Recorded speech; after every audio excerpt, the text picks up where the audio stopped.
On va passer maintenant donc à la cohorte Descript et j'appelle Alexandre Pariante, que je ne présenterai pas à nos collègues. Alexandre qui a cette culture générale de l'hépatologie, en particulier de celle de la CBP. Merci Alexandre pour ta présentation. Je ne sais vraiment pas si je dois remercier les organisateurs de m'avoir invité juste après Wim Lamers.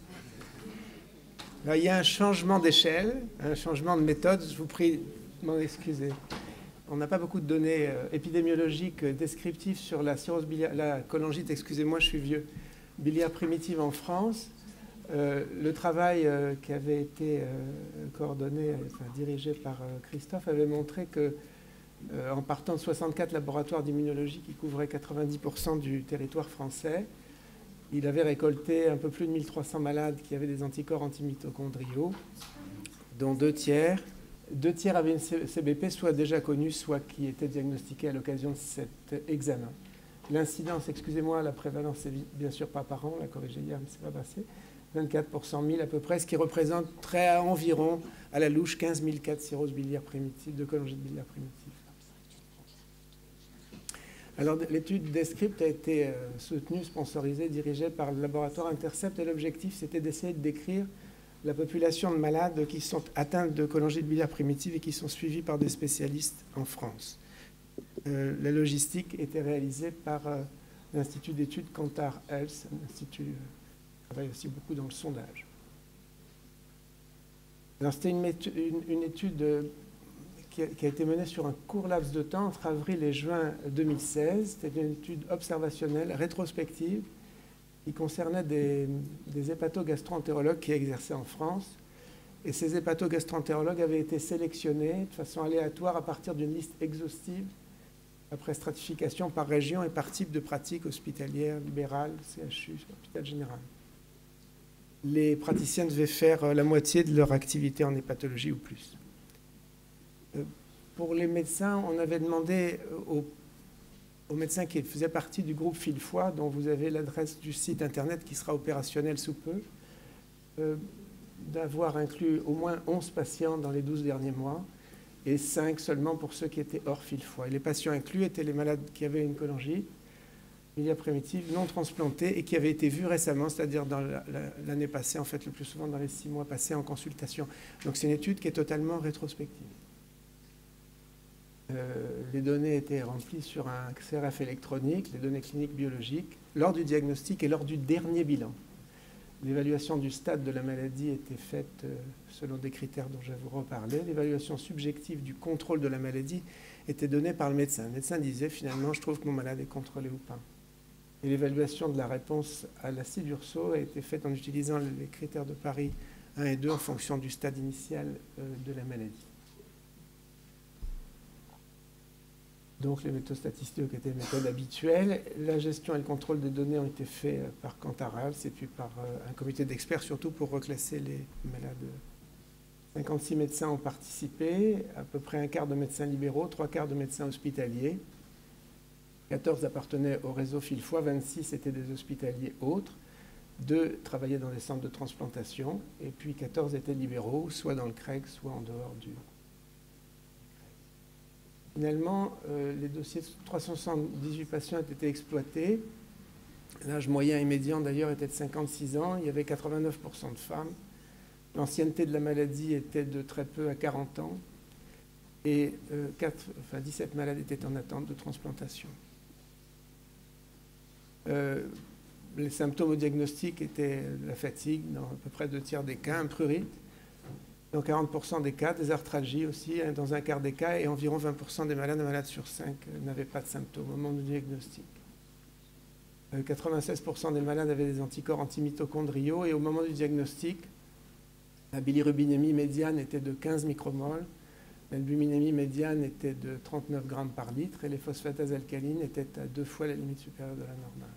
L'évaluation du stade de la maladie au départ était compliquée puisque tous les malades n'avaient pas eu de biopsie du foie. Et vous voyez en particulier que la pratique de la biopsie du foie avait baissé avec le temps, ce qui ne vous étonnera pas, d'environ 80% pour les malades qui avaient environ 10 ans de recul et de moins de 40% pour les plus récents. avec parallèlement une augmentation de l'utilisation du FibroScan, pas tout à fait la dernière année. Ce qui fait que chez les malades qui avaient une biopsie hépatique au moment du diagnostic, ce qui représentait un peu plus de la moitié des malades, un peu plus de la moitié était au stade précoce, 30% au stade 3, 15% au stade 4.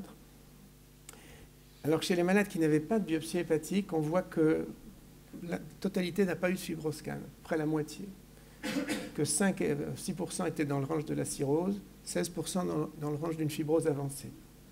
Et que dans ce groupe sans PBH, une CVP évoluée était présente chez environ 26% des malades, dont 17% de cirrhose. Donc pour la cirrhose, c'était concordant avec les malades avec une biopsie hépatique, mais pour les malades évolués sans cirrhose, la concordance n'était pas si simple. Finalement, on a considéré que les malades avaient un stade évolué lorsqu'ils avaient soit une biopsie hépatique au stade 3 ou 4, soit une élasticité hépatique supérieure à 10 kPa, soit lorsqu'ils avaient à la fois une bilirubinémie et une albuminémie anormale, au seuil de 17 et 35, soit des plaquettes inférieures à 150 000 par microlitre, soit des signes d'hypertension portale, soit une cirrhose décompensée ou un carcinome hépatocellulaire. Et en prenant ces critères, 38% des malades avaient une maladie avancée. Pratiquement tous les malades avaient été traités par la Cédurso, et le peu qu'ils ne prenaient pas en raison d'effets indésirables n'ont rien d'original. 10 avaient dû arrêter le traitement. La dose initiale était d'environ 14 mg par kilo et par jour et la dose finale médiane de 15.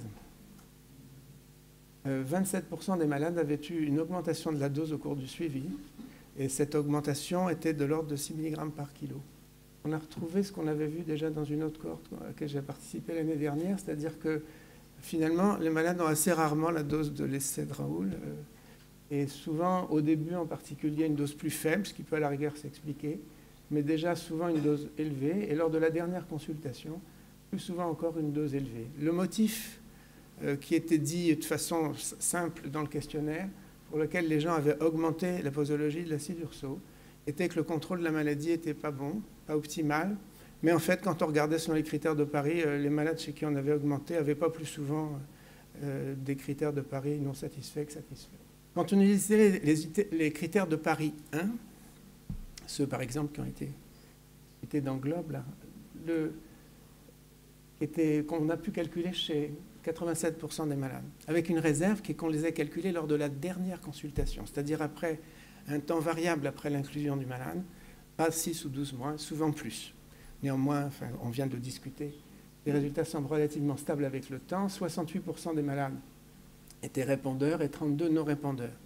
Mais quand on utilisait un système qui n'a pas encore été utilisé clairement, c'est-à-dire de mettre à la fois dans la même cohorte, d'utiliser les critères de Paris 1 pour la réponse chez les malades ayant une maladie évoluée et les critères de Paris 2 chez les malades ayant une maladie précoce, et de pouler ainsi, il apparaît que 58% seulement ont une réponse et que 42% sont non-répondeurs. Donc la proportion de non-répondeurs est peut-être plus élevée que celle qu'on pense en général. Alors l'autre chose qui était un peu troublante, c'est que les médecins surestimaient le contrôle de la maladie. En haut, vous voyez les cas de cirrhose biliaire primitive qui sont contrôlés selon le médecin, et vous voyez qu'à l'intérieur de ces cas, 24% qui sont non répondeurs selon les critères de Paris sont considérés comme contrôlés par le médecin. Et à l'inverse, c'est beaucoup plus rare que les médecins soient pessimistes. Donc on a besoin de critères objectifs comme d'habitude. Pour ce qui concerne les complications qui ont été observées dans cette cohorte, je les ai tout de suite divisées selon les répondeurs et les non-répondeurs, et vous voyez que les complications sont survenues avec un suivi moyen dans la cohorte qui était de 6 ans et demi, donc assez proche de celle de Globe ou UK-PBC, chez un faible nombre de malades, relativement faible on va dire, et qu'elles étaient clairement moins fréquentes chez les malades répondeurs que chez les malades non répondeurs. Les différences sont statistiquement significatives. Les symptômes à la dernière consultation, eux aussi, semblaient s'être améliorés, mais là aussi, je suis un peu prudent là-dessus parce que c'est rétrospectif.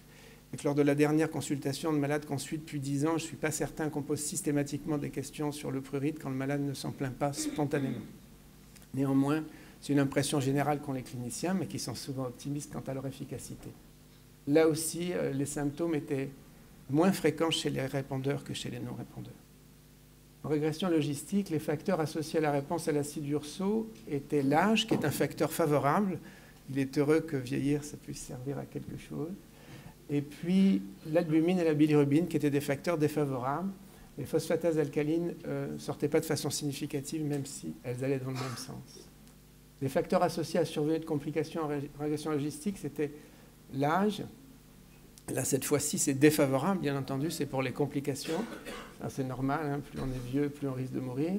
L'ancienneté de la maladie, le stade de la sévérité, qui était le facteur le plus important, bien sûr, et puis le fait d'être non répondeur. Mais comme vous le voyez, l'ancienneté et l'âge sont clairement liés entre eux, donc il vaut mieux utiliser un modèle de Cox. Et dans ce modèle de Cox, l'âge, la bilirubine, la sévérité initiale sortent avec à peu près la même puissance. Et les critères de Paris, on peut toujours discuter pourquoi, mais probablement parce qu'on manque un peu de puissance, sortent un peu moins. Et le risque actuel de complications en fonction de la réponse à l'acide urso, ici, regardez pas trop ce qui se passe après 300 mois, parce qu'il n'y a pas beaucoup de malades dans l'histoire, bien sûr. Mais enfin, la différence est bien significative avec le log-rank habituel. En conclusion, c'est une cohorte avec plein de limites, bien entendu. Elle est rétrospective. Et notamment, il y a un biais d'inclusion majeur. Hein, les morts ne sont pas inclus. La représentativité est discutable parce que malgré les méthodes de sondage, c'est jamais qu'un sondage. Et enfin, l'évaluation rigoureuse du stade et de la réponse à l'acide urso sont clairement perfectibles.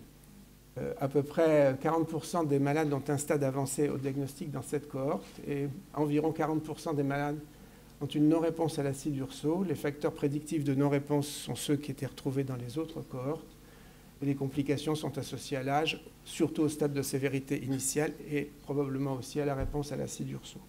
Donc ce petit bout de travail rétrospectif montre qu'on est assez... en fait, on ressemble aux autres Européens et aux autres Occidentaux en général. Je vous remercie de votre attention.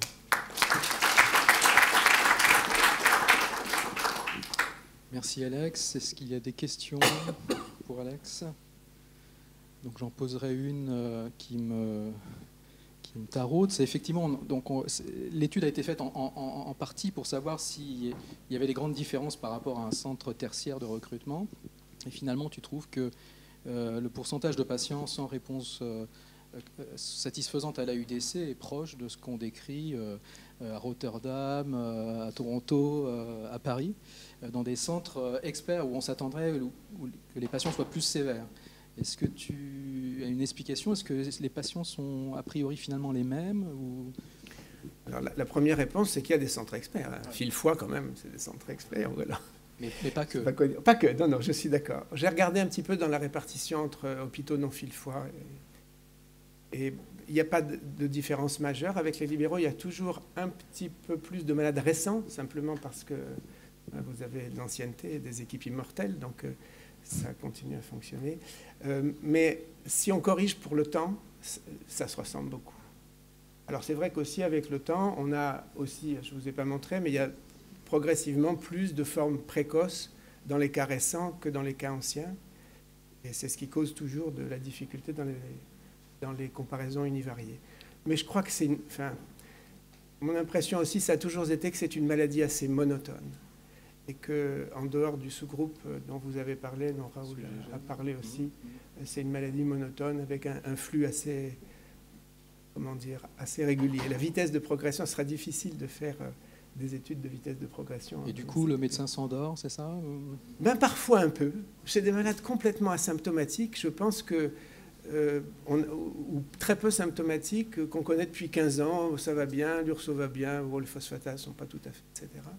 Je pense que oui, il a tendance à s'endormir. Puis il y a une autre chose pour la réponse tout à l'heure, c'est que les critères de réponse comme Paris sont des critères dichotomiques. Et les critères dichotomiques, pour un médecin, ça n'a pas toujours une valeur extrême. Il n'a peut-être pas toujours tort. Si on part de 7 fois la normale pour les phosphatases alcalines et qu'au bout d'un an, on est à 3,1 fois la normale, il est non répondeur, mais quand même, il est répondeur.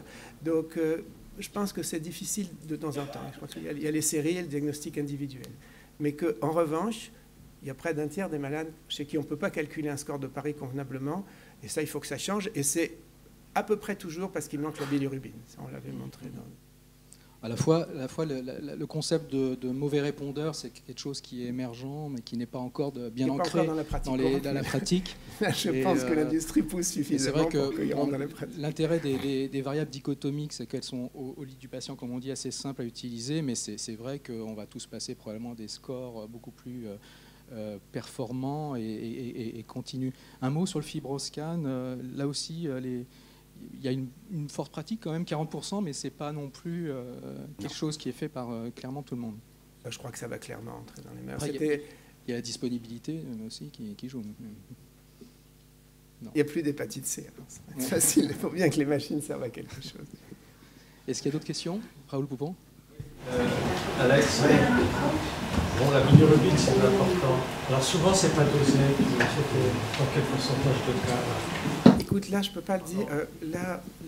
C'était la cause principale de l'impossibilité de calculer, et c'était près d'un tiers. Ah ouais, donc ça, c'est énorme. Hein. Ah, énorme. La bilirubine n'est pas dans le bilan hépatique. Quand les médecins écrivent, je sais bien qu'il ne faut pas écrire bilan hépatique, mais sur les ordonnances, quand ils écrivent faire bilan hépatique, il n'y a pas la bilirubine en France. Le laboratoire ne le fait pas. C'est comme ça. Je ne sais pas pourquoi. Peut-être il faut agir auprès des laboratoires. Historiquement, c'est la première variable. Ah bah oui. Ah oui, mais on a toujours observé ça. Quand il a fallu recueillir des données, la bilirubine, c'est ce qui manquait le plus souvent. Manque le plus. Alors l'autre, c'est encore pire, c'est l'albumine. L'albumine, c'est... Alors c'est catastrophique parce qu'elle est dosée de façon... Il y a, je crois, une douzaine de méthodes. Oui. Les résultats sont... La norme est variable d'une méthode à l'autre. Et qu'est-ce que tu as choisi? Alors tu étais parti sur l'électrophorèse des protides On n'a pas demandé la méthode. Ah. Tu as raison. Mais en routine, c'est l'électrophorèse pour 95% des gens, j'imagine. Hein.